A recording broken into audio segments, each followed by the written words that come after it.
그리고 마지막으로 간단하게 보겠습니다. 질문.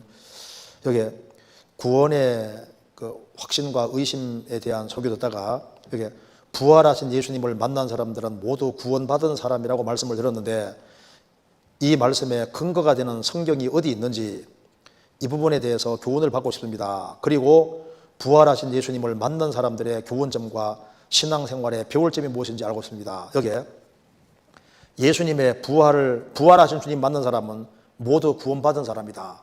그게 이제 성경적인 근거가 있느냐 있습니다. 성경 찾아보시겠습니다. 사도행전 10장입니다.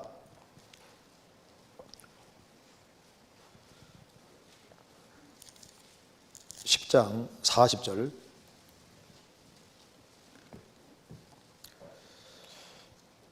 하나님이 사흘 만에 다시 살리사 나타내시되 모든 백성에게 하신 것이 아니요 오직 미리 택하신 증인 곧 죽은 자 가운데서 일어나신 후 모시고 음식을 먹은 우리에게 하신 것이라.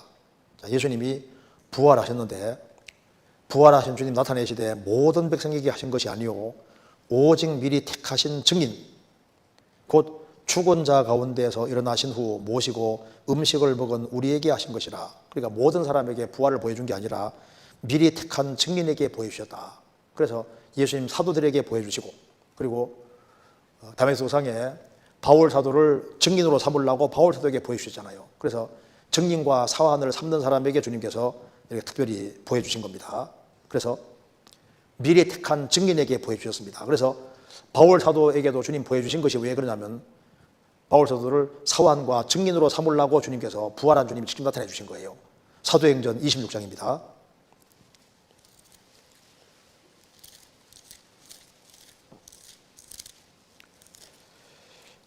(26장) 16절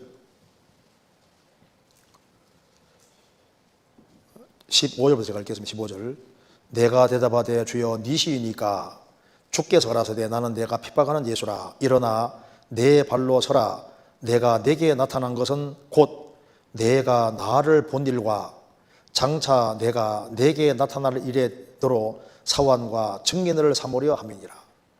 주님께서 미리 택하신 증인에게 나타나 보이셨고, 그리고 이제 사도 바울도 사환, 종과 증인 삼으려고 주님께서 일부러 보여주셨습니다.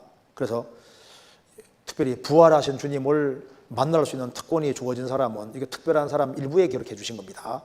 그리고 그런 걸 직접 주님이 부활한 것을 직접 모습으로 딱 보여주신 것은 그들을 통해서 그리스도를 확실하게 증거하는 도구로 삼기 위해서 보여주신 겁니다. 그래서 부활하신 예수님을 만난 사람들의 교훈점과 신앙생활에서 배울 점이 무엇인지 알고 있습니다. 주님은 부활하신 주님을 제일 먼저 보여준 사람이 누군지 아시죠? 막달라 마리아. 주님 부활하신 이후에 부활한 것을 제일 먼저 본 사람이 여자입니다. 여자. 막달라 마리아에게 제일 먼저 보여줬습니다. 그러니까 주님을 가장 사랑하고 주님을 향한 확실한 믿음 있는 사람, 그런 사람에게 특별하게 주님 보여주셨습니다. 그러니까 막달라 마리아가 주님을 가장 가까이 따르는 대표적인 사람입니다. 그래서 막달라 마리아는 7 귀신 들렸다가 고침받고 난 이후에 자기 소유로 예수님을 섬겼고, 예수님이 십자가 달리실 때도 밑에 있었습니다. 무덤에 갈 때도 같이 있었잖아요. 부활하시는 그날도 같이 있었습니다. 그러니까 주님을 바짝 따른 그 사람에게 주님께서 나타내 보이셨고, 그래서 막달라 마리아가 제일 먼저 예수님을 본 사람입니다.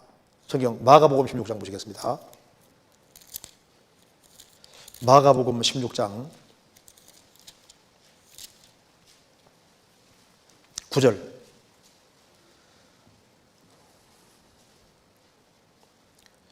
예수께서 안식 후 첫날 이른 아침에 살아나신 후 전에 7 귀신을 쫓아내어 주신 막달라 마리아에게 먼저 보이시니, 그러니까 예수님 부활을 제일 먼저 본 사람은 막달라 마리아입니다.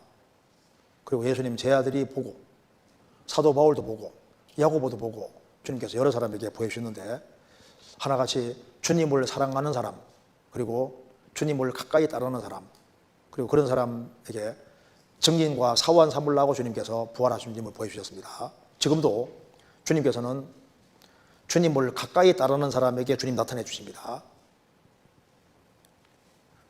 진리를 구하고 찾는 사람에게 복음 깨닫게 해주시는 것처럼 구원받고 난 다음에도 주님을 가까이 따르는 사람에게 주님 더 많이 자신을 보여주시는 거예요. 마지막으로 한 군데만 보겠습니다. 요한복음 14장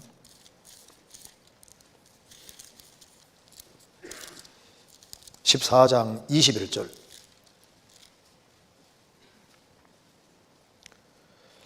나의 계명을 가지고 지키는 자라야 나를 사랑하는 자니 나를 사랑하는 자는 내 아버지께 사랑을 받을 것이요 나도 그를 사랑하여 그에게 나를 나타내리라. 나의 계명을 가지고 지키는 자라야 나를 사랑하는 자니 나를 사랑하는 자는 내 아버지께 사랑을 받을 것이요 나도 그를 사랑하여 그에게 나를 나타내리라. 주님은 주님을 사랑하는 사람, 진리 가운데 행하는 사람에게 주님을 더 많이 나타내 주십니다. 그래서 예수님에게 70명의 제자가 있고 12명의 제자가 있는데 그 중에도 3명의 제자 더 가까이 하셨잖아요. 베드로, 야고보, 요한. 그래서 예수님이 변화산상에서 변화되실 때도 3명만 데려가셨습니다. 회당장 야이로에 살릴 때도 3명 데려가시고 겟세마네 동산에서 기도할 때도 3명만 데려가시잖아요. 그러니까 주님이 더 많은 것을 보여주는 사람이 있는 거라고요. 주님 부활 본 건 특별한 겁니다. 주님을 더 가까이 따르는 사람에게 주님이 더 많이, 주님을 더 자세하게 더 많이 보여주셨고, 그들을 통해서 주님 일을 하려고 보여주시는 거예요. 지금도 주님을 가까이 따르는 사람들, 그런 사람에게 주님이 자신을 더 나타내 주시는 것이 맞습니다. 그런데 오늘 말씀 중에서 우리가 하나 확실히 알아야 될 것은 우리가 지금 열린 세상에 살고 있다. 미리 정해진 세상이 아니다 그 말입니다. 더 많은 사람이 잃어질 수도 있고 구원될 수도 있는 열린 세상에 살고 있기 때문에, 그래서 죄인 하나가 회개하면은 하늘에서는 회개할 것이 없는 의인 99보다 더 기뻐한다는 것이 이게 실제입니다. 그러니까 한 사람 구원되는 걸 그렇게 기뻐한다는 것 자체가 왜 그렇게 기뻐할까요? 미리 정해졌으면 뭐 원래 구원될 사람이 구원되는 건데 미리 정해진 게 아닙니다. 열려 있어요. 그러니까 역사 속에서 인간이 존귀한 이유가 뭐냐면 자유의지를 가지고 있고 선택할 수 있는 힘을 가지고 있고, 그래서 자유의지를 가진 사람이 구원받은 사람도 자유를 가지고 있거든요. 구원받은 사람도 자기 위해 살 수도 있고 주님 위해 살 수도 있고, 완전히 열려있는 세상에 있는 거라고. 그리고 만일 미리 정해졌으면 뭐 상이 더 크고 적고 있을 필요가 없어요. 다 성경 다 문제가 된다고. 그래서 이게 좀 자꾸 생각을 해보시면 이게 좀 심각하고 중요한 질문이라는 걸 우리가 생각하고 알 수가 있습니다. 같이 기도하시겠습니다. 자비로우신 우리 아버지 하나님, 저희들을 주의 보배로운 피로 구원해 주신 것을 감사합니다. 저희들 오늘 말씀을 통해서 하나님의 주권과 그리고 하나님 앞에서 인간의 책임성에 대해서 생각할 수 있는 기회 주신 것을 감사합니다. 살아계신 하나님 앞에서 우리가 어떻게 살아야 될지를 깊이 생각하는 시간 되도록 도와주시고 주 안에서 귀하게 쓰임받는 사람들이 되도록 도와주옵소서. 우리 나머지 모든 생에 주의 거룩한 말씀으로 다스려 주옵소서.